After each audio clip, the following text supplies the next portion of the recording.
Jeffrey Dahmer, the Milwaukee Cannibal, a horror story based on real events. The night in Milwaukee was cold and silent. Among the city's dim lights, a young man walked alone, unaware that his steps were leading him straight to hell. It was 1989, and the city, though vibrant and full of life, hid dark secrets in its streets. One of them had a name: Jeffrey Dahmer. Since his adolescence, Dahmer showed signs of a disturbed mind.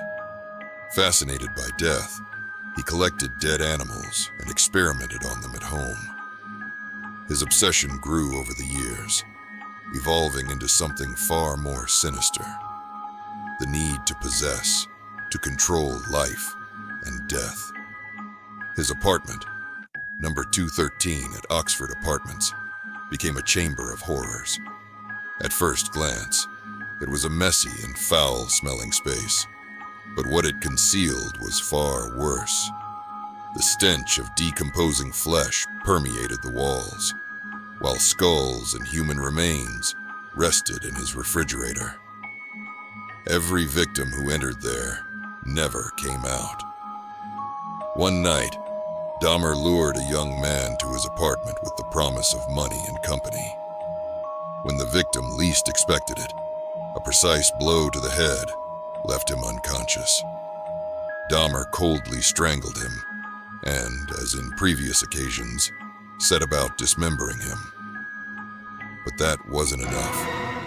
With morbid curiosity, he began experimenting with the bodies, attempting to create human zombies by injecting acid into their brains, all in the hope that his victims would never leave him. The disappearances piled up, but the police paid little attention to the reports. It wasn't until 1991 that the horror was uncovered. Tracy Edwards, a man Dahmer had attempted to subdue, managed to escape and run through the streets, handcuffed and in a state of panic. When the police arrived at the apartment, what they found left them breathless. Photographs of mutilated bodies, a vat with human remains and acid, and a refrigerator with human heads. Dahmer's trial was a nightmare in itself. He showed little remorse and described his crimes with chilling normality.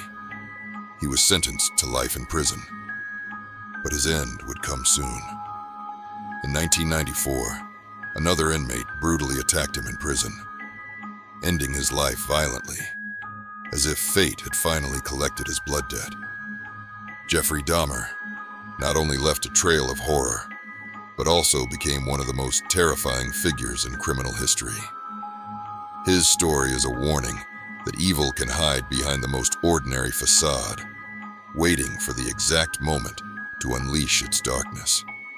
Wayne Gacy, the Killer Clown, a horror story based on real events. Chicago, in the 1970s, was a city bustling with life. Yet in its shadows lurked one of the most sadistic murderers in American history. Wayne Gacy was a respected businessman, active in local politics, and known for his charity work. But beneath this mask of normalcy, he hid a monstrous secret, one that would haunt the nation forever. Gacy lived in a modest home in Norwood Park, a quiet suburb. He was well-liked, charming, and even performed as Pogo the Clown at children's parties. Yet behind the painted smile and friendly demeanor was a ruthless predator with a twisted hunger for control, pain, and death. Between 1972 and 1978, he lured at least 33 young men and teenage boys into his home, where they met a fate worse than death. His methods were as cruel as they were deceptive. Gacy often used the pretense of offering jobs or parties, convincing his victims to drink and relax. Once he had them where he wanted, he would show them a trick: one involving a pair of handcuffs. As soon as the metal locked around their wrists, their nightmare began.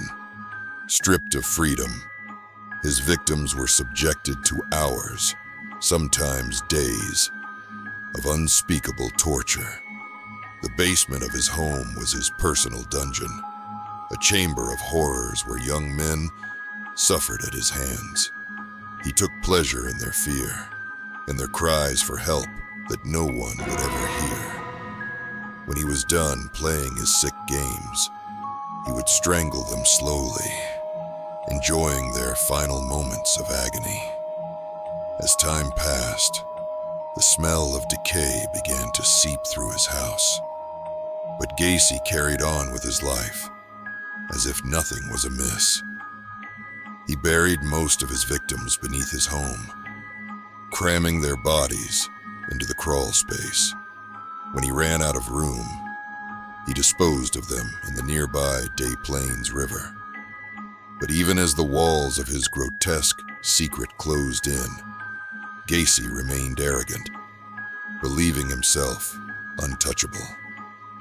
His undoing came in December 1978, when a teenager named Robert Piest went missing after telling his mother he was going to see a man about a job. That man was John Wayne Gacy. Investigators quickly linked Gacy to the disappearance, and as they dug deeper, they uncovered the full scope of his atrocities. When police entered Gacy's house, they were met with an unbearable stench. What they found was beyond their worst nightmares. The remains of 26 bodies hidden beneath his home, with more victims scattered in the river. The community, the country, the world, everyone was horrified.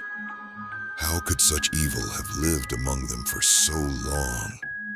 His trial was nothing short of a spectacle. Gacy denied the murders, claimed insanity, and even blamed an alternate personality. But the overwhelming evidence sealed his fate. He was sentenced to death, spending years on death row before finally being executed by lethal injection in 1994. His last words, "Kiss my ass." John Wayne Gacy's story is a chilling reminder that the most terrifying monsters don't come from nightmares.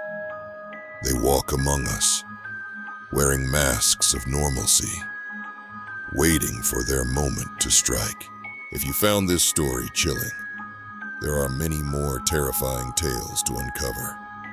Don't forget to like, comment, and subscribe to the channel so you never miss another dark and disturbing story.